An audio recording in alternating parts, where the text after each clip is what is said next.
Praise the Lord everyone. मेरा नाम शीतल है। मैं आप लोगों से आज एक टॉपिक के बारे में बात करना चाहती हूँ।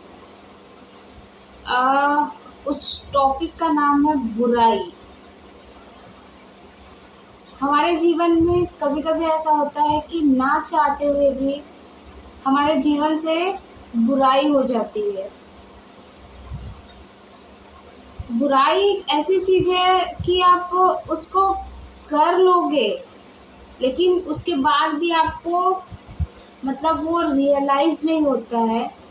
आपका कॉन्शियस जो रहता है ना, एक लेवल तक आपको बताएगा कि नहीं, ये गलत है, ये गलत है, ये गलत है। लेकिन कभी-कभी हम बुराई में इतना डूब जाते हैं ना कि फिर हमारा माइंड ना हमें बताना भी बंद कर देता है कि आपने ये बुरा किया है या ये बुरा किया है। हमें ऐसा लगता है कि हमने जो किया है, हम जो कर रहे हैं वही सही है और सामने वाला गलत है। बट ऐसा नहीं होता है।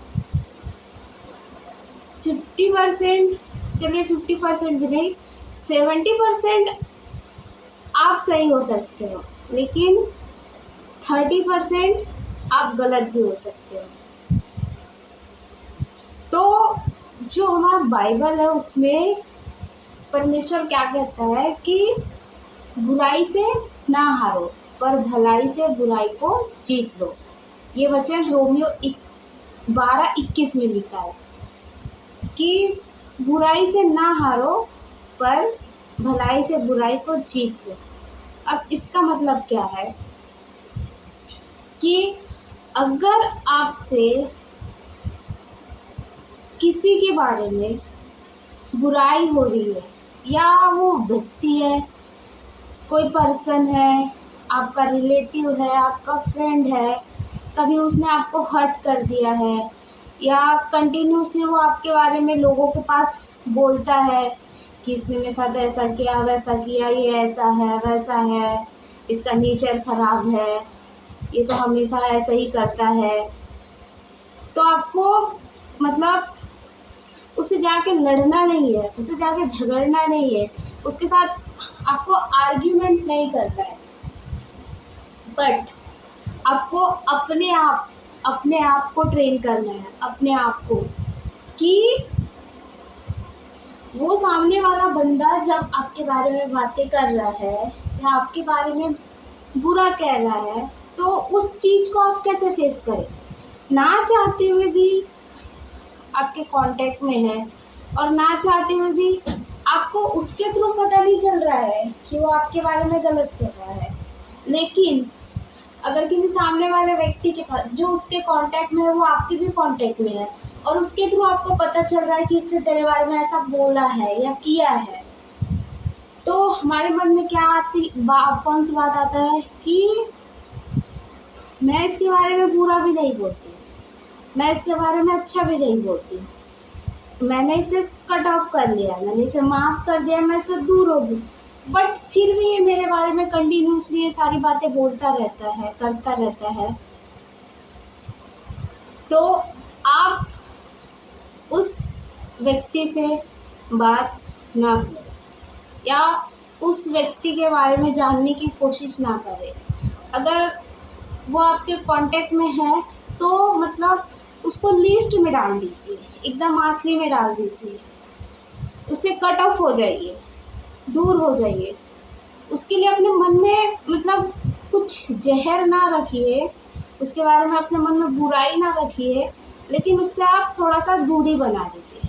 क्योंकि जब आप उससे दूरी बना लोगे तो कैसा होगा कि उसके बारे में आपको कुछ बातें पता भी नहीं चलेगी, और जो जो उसके कांटेक्ट में है, अगर वो व्यक्ति उसके बारे में आपसे बात कर रहा है, कोई भी हो जो उसके बारे में आपसे बात कर रहा है, तो आप वहाँ उन्हें बोल दीजिए कि प्लीज़ मुझे उसके बारे में आपसे बात नहीं करना है, आप किसी और टॉपिक पे बात कीजिए या फिर हम फिर कभी और बात कर लेंगे। ऐसा करके आप उससे मतलब थोड़ा सा जो है ना दूरी मेंटेन कीजिए। आप दूरी मेंटेन करोगे तो कैसा होगा कि आपको पता भी नहीं चलेगा कि वो क्या कर रहा है, कहाँ जा रहा है, आपके बारे में बोल रहा है कि नहीं बोल रहा है, कर रहा है कि नहीं कर रहा है। तो आप उसके लाइफ से थोड़ा कट ऑफ हो जाओगे या उसको अपने लाइफ से कट ऑफ कर दोगे। यदि आप अपने जीवन में उस व्यक्ति के बारे में आप जानने की कोशिश करोगे, वो क्या कर रहा है, आप लोगों से पूछते फिरोगे कि उसने मेरे बारे में क्या बोला, उसने मेरे बारे में क्या बोला, वो मेरे बारे में क्या सोचता है। आप पूछते रहोगे, उसकी लाइफ के बारे में जानते रहोगे, उसके कांटेक्ट में रहोगे, तो आप ही हर्ट होगे। और जब आप हर्ट होगे तो क्या होगा आपके साथ पता है? आप डिप्रेस होगे। उसके बाद आपको मेडिसिन लेना पड़ेगा, क्योंकि आप अगर आप डिप्रेशन में चले गए तो आपको नींद नहीं आएगी तो आपको ऑब्वियसली कोई ना कोई बीमारी तो आपको होगा ही होगा। डिप्रेशन एक बीमारी है। हमें लगता है कि हाय मैं उदास रहती हूँ, मैं सोचती रहती हूँ दिन भर। तो अगर आप सोचते रहोगे, आपका माइंड कंटिन्यूसली उस बारे में चलता रहेगा ना, तो आप ऑब्वियसली डिप्रेस होगे।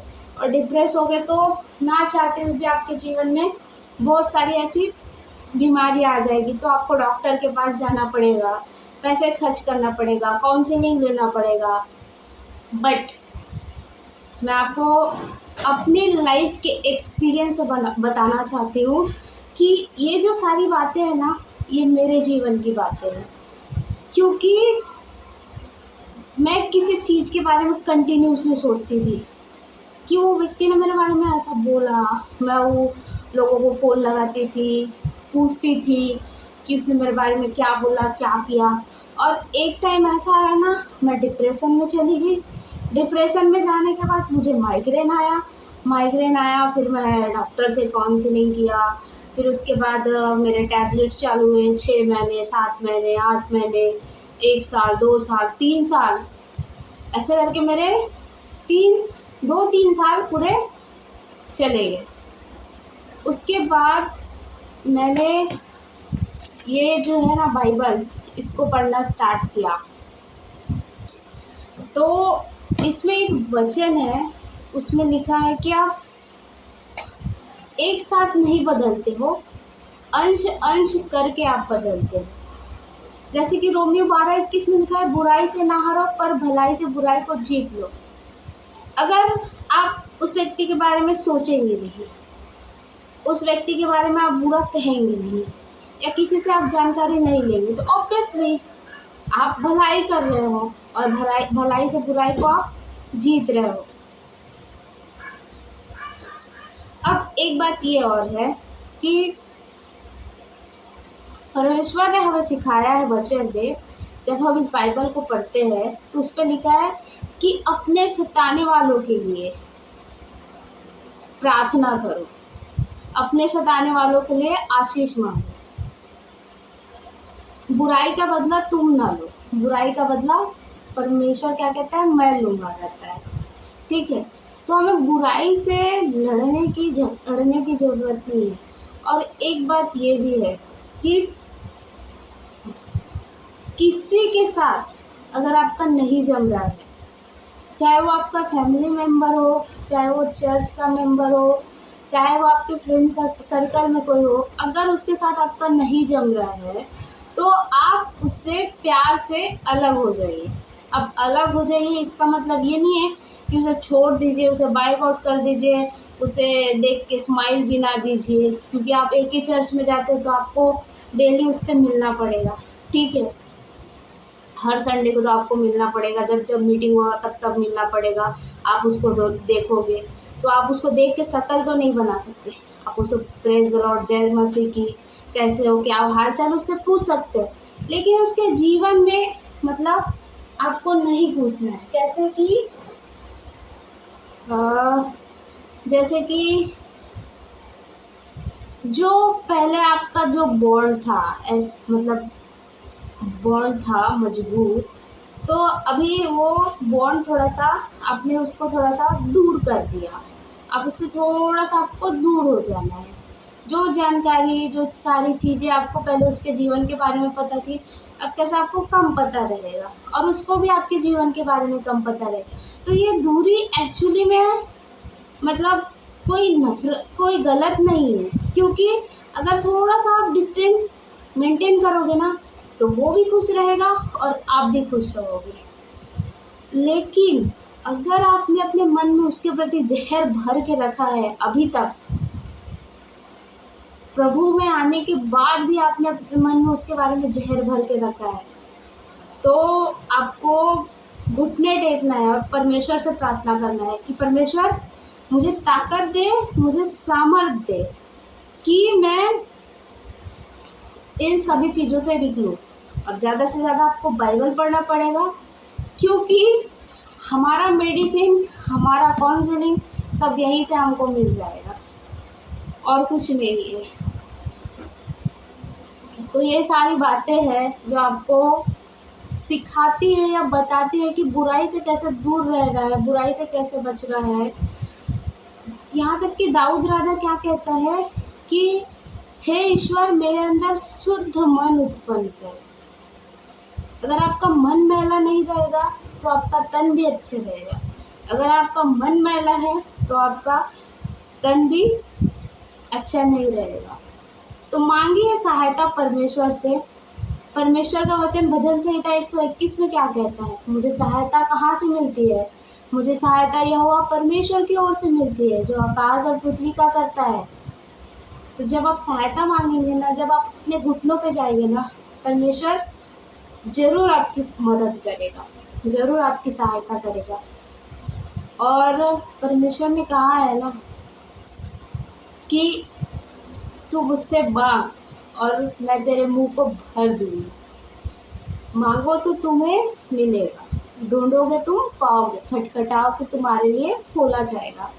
तो मांगिए और बिलीव कीजिए कि परमेश्वर मुझे वो सामर्थ, वो स्ट्रेंथ, वो ताकत, वो शक्ति मुझे प्रदान करे कि मैं ये जो मेरी ज़िंदगी के ये सारे छोटे छोटे बातें हैं कि प्रभु मैं बुराई में ना पड़ूँ, लेकिन मेरे जीवन से भलाई हो। और मेरे जीवन को देख के लोग क्या सीखते हैं?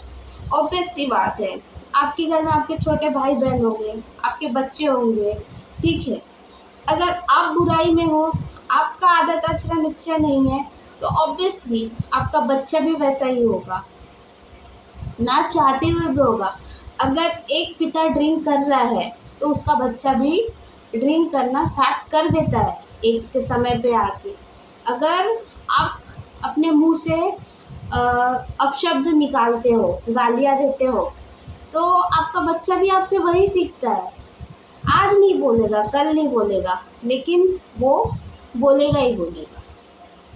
तो इसीलिए सब नीति वचन में लिखा है कि सबसे अधिक अपने मन की रक्षा कर। ये जो बाइबल है, इसमें एक अध्याय सुलेमान राजा ने बहुत सारे ऐसे नीति वचन लिखे हैं। उसमें लिखा है कि सबसे अधिक अपने मन की रक्षा कर, क्योंकि जीवन का मूल स्रोत यही है। अगर आपने अपने दिमाग को कंट्रोल नहीं किया, आप कर नहीं सकते हो, लेकिन अगर आप परमेश्वर के वचन को पढ़ोगे, परमेश्वर के वचन के अनुसार चलोगे, तो आपका माइंड ऑटोमेटिकली कंट्रोल हो जाएगा। आपको कंट्रोल करने की ज़रूरत नहीं पड़ेगी। जो आप कंटिन्यूसली सोचते हो वो नहीं सोचोगे। आप अच्छा ही सोचोगे, बुरा नहीं सोचोगे। तो इसलिए परमेश्वर का वचन कहता है कि बुराई से ना डरो, परंतु बुराई से भलाई को जीत लो। आशा करती हूँ आप लोगों को आज के इस वीडियो से कुछ ना कुछ सीखने के लिए मिला होगा। Praise the Lord. आप सभी को जय मसीह की। प्रभु यीशु मसीह आप सभी के साथ है।